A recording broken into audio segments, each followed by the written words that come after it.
Assalamualaikum warahmatullahi wabarakatuh. Perkenalkan, nama saya Tiara dengan nomor BP 19 10 11 52 1666. Di sini saya akan menjelaskan materi perbankan, yaitu tentang suku bunga bank. Yang pertama, pengertian.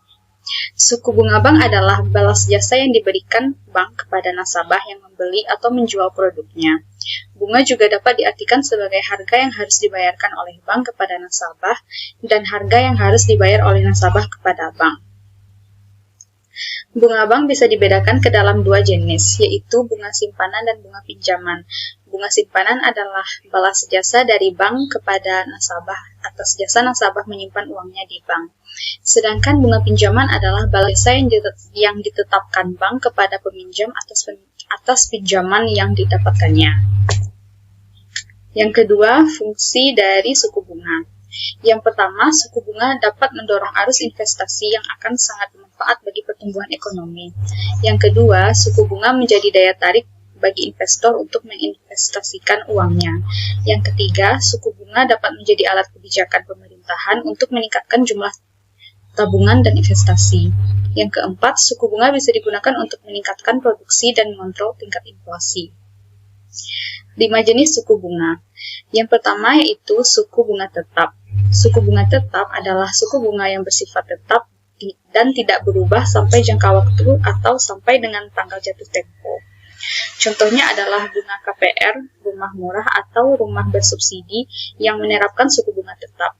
Selain itu, suku bunga tetap juga dapat digunakan dalam kredit kendaraan bermotor. Yang kedua, suku bunga mengambang.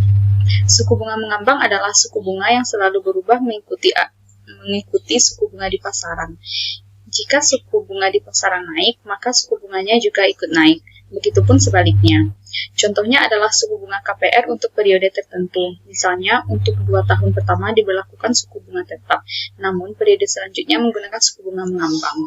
Yang ketiga, suku bunga flat. Suku bunga flat adalah suku bunga yang perhitungannya mengacu pada jumlah pokok pinjaman di awal untuk setiap periode cicilan.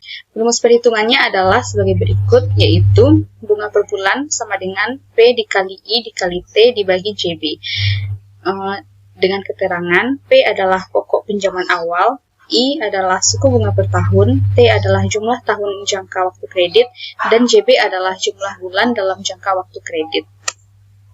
Yang keempat, suku bunga efektif. Suku bunga efektif adalah suku bunga yang diperhitungkan dari sisa jumlah pokok pinjaman setiap bulan seiring dengan menyusutnya utang yang sudah dibayarkan. Artinya, semakin sedikit pokok pinjaman, semakin sedikit juga suku bunga yang harus dibayarkan. Suku bunga flat hanya berdasarkan jumlah awal pokok pinjaman saja. Rumus perhitungannya yaitu bunga sama dengan SP dikali I dikali 30 dibagi 360.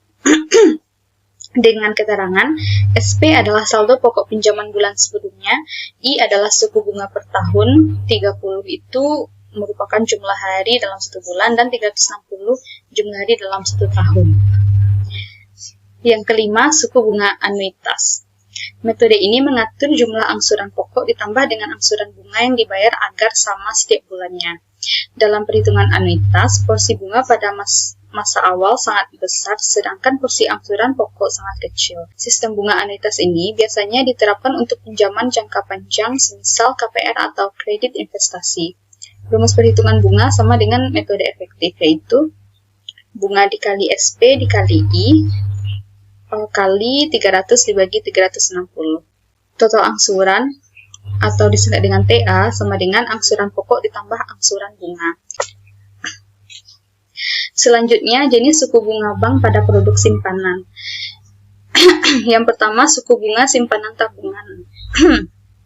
Suku bunga simpanan tabungan adalah jumlah suku bunga yang diberikan oleh bank kepada nasabah sesuai jumlah tabungan nasabah. Besaran bunga yang diberikan setiap bank tentu berbeda berdasarkan aturan dan nominal tabungan. Yang kedua, suku bunga simpanan deposito. Suku bunga simpanan deposito adalah suku bunga yang diberikan bank saat nasabah melakukan pembukaan rekening tabungan deposito. Sekian dari saya. Terima kasih atas perhatiannya, dan bila ada kesalahan saya mohon maaf. Saya akhiri dengan wassalamualaikum warahmatullahi wabarakatuh.